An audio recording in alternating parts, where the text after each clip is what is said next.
இயேசு கிறிஸ்து நாமத்தில் உங்கள் யாவருக்கும் அன்பின் வாழ்த்துக்கள். ஆண்டவராகிய தேவன் தொடர்ந்து நம்மை ஆசீர்வதிப்பார். மீண்டுமா இன்னொரு எபிசோடாக இயேசுவோட பேசும் நிகழ்ச்சியில் உங்களை சந்திப்பதில் மிகுந்த மகிழ்ச்சியாக இருக்கிறான். கர்த்தர் நம்மை ஆசீர்வதித்து நம்மை பாதுகாக்கிற தேவனாக இருக்கிறார். இன்றைக்கு ஒரு பகுதியை நம்ம வேதத்திலேருந்து வாசிக்க போகிறோம், பார்க்க போகிறோம்.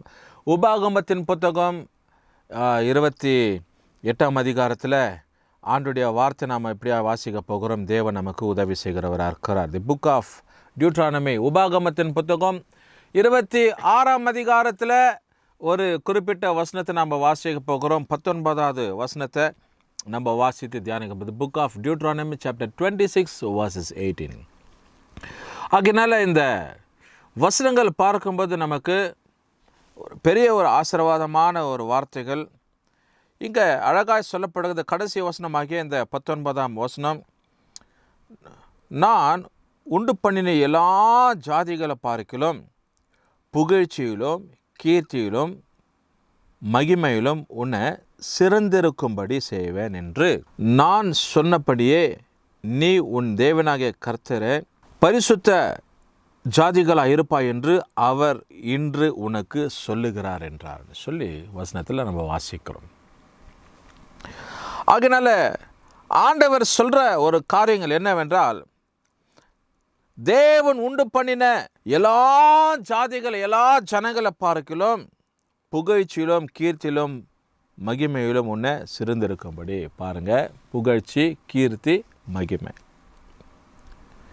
புகழ்ச்சி கீர்த்தி மகிமை. And it says in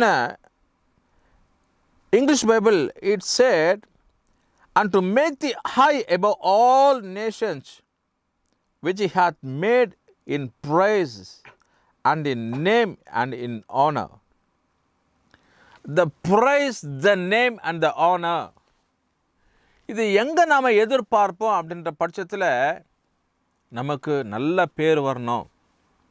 ஏதாவது ஒரு காரியத்தை செய்தால் நல்ல பேர் எடுக்கிற மாதிரி நான் செய்யணும், புகழணும், ஜனங்க புகழ்ச்சியாய். அதுக்கு பிற்பாடு கிரீடத்தை சூட்டணும்,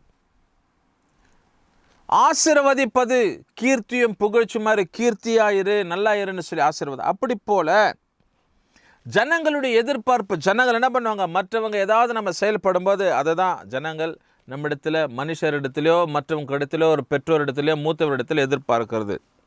பாருங்கள், தேவன் அப்படி இங்கே வாக்கு கொடுக்குறார். என்ன கொடுக்குறாருன்னா, நான் என்ன பண்ணுவேன், எல்லா ஜாதிகளுக்கு மத்தியில், நான் உண்டு பண்ணின எல்லா ஜாதிகளுக்கு மத்தியில் ஆண்டவர் தம்முடைய ஜனங்களாகிய இஸ்ரவேல் ஜனத்தை கர்த்தர் விசேஷித்த கண்ணோக்கத்தில் கர்த்தர் பார்த்து கொண்டு வந்தார். என்னதான் அவங்க தவறு செய்தாலும், என்னதான் தாறுமாறான காரியங்களை தேவனுக்கு விரோதமாக செயல்பட்டாலும், தேவன் தம்முடைய ஜனங்களை he loved them very much.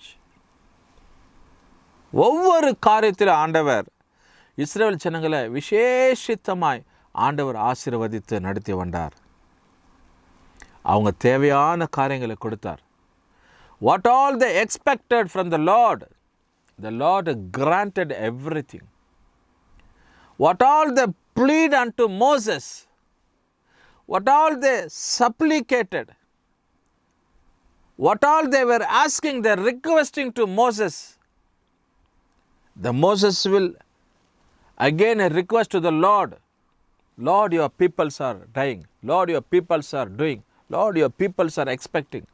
Whatever Moses speak to the Lord will grant everything. அப்படி போல தேவன் இஸ்ரவேல் ஜனங்களுக்காக, தம்முடைய ஜனங்களுக்காக எல்லாவற்றையும் அவர் செயல்பட்டார். இப்போ ஆண்டவர் சொல்கிறாரு, நான் புகழ்ச்சியிலும் கீர்த்தியிலும் மேன்மையிலும் மகிமையிலும் உன்னை என்ன பண்ண சிறந்திருக்கும்படி செய்வேன். அப்படி இந்த காலை நேரத்தில் ஆண்டவர் ஒரு வார்த்தையை உங்களுக்கு தருவாரனால், உங்கள் வேலை ஸ்தலத்தில், நீ படிக்கிற இடத்துல, நீ போகிற காரியங்களை, கைட்டு செய்கிற எல்லா காரியங்களிலும் ஆண்டவர் உன்னை என்ன பண்ணுவாரா, கீர்த்தியும் புகழ்ச்சியுமாய் வைப்பார்.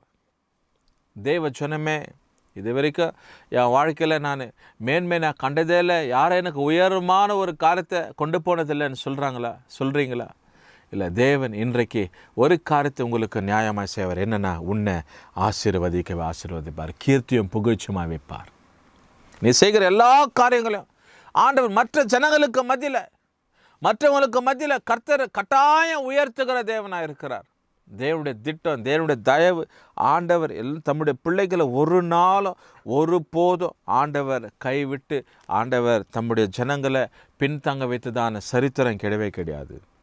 ஆண்டவர் வாக்கு கொடுத்தது தான். நான் உன்னை உயர்த்துவேன்னு சொன்னால் உயர்த்துவேன், உன்னை கீர்த்தியம் புகழ்ச்சியமாக வைப்பேன், உனக்கு மகிமையான காரியங்களை செயல்படுத்துவேன் அப்படின்னு சொன்னால் கட்டாயம் ஆண்டவராக தேவன் செயல்படுத்தார். சிறந்திருக்கும்படி செய்வேன் என்று நான் சொன்னபடியே நீ உன் தேவனாகிய கர்த்தரன், எனக்கு பரிசுத்த ஜனமாக இருக்கிறார் என்று உனக்கு சொல்கிறேன் என்றார். எனக்கு அருமையான தேவ ஜனமே, ஆண்டவர் தம்முடைய ஜனங்களை எப்போதும் பரிசுத்த கண்ணோட்டத்தில் தான் பார்ப்பார். ஆண்டவர் தம்முடைய ஜனங்கள் எல்லாவற்றிலும் உயர்வதான ஒரு ஸ்தானத்தில் தான் பார்ப்பார்.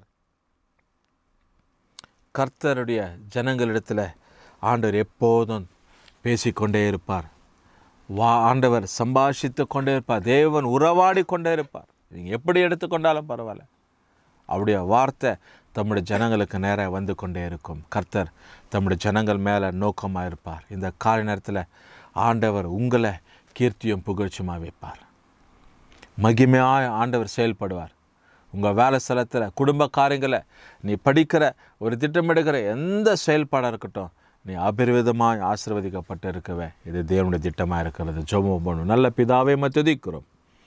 ஆண்டவரே, உபாகமம் 26:19 படி கர்த்தாவே, இந்த ஜனங்களை கர்த்தர் நீர் ஆசீர்வதித்து உயர்த்தி நடத்துகிறீர் என்பதை நாங்கள் ஒரு நாள் ஒருபோது ஆண்டவரேப்பா, ஆண்டவரே, நாங்கள் மறந்து போகாதபடி கர்த்தருடைய திட்டத்துக்குள்ளே செயல்பட ஆண்டவர் உதவி செய்யுங்க. இயேசு கிறிஸ்துவின் நாமத்தில் ஜெபிக்கிறோம் நல்ல பிதாவே, ஆமென். கர்த்தர் நம்மை ஆசீர்வதிப்பார்.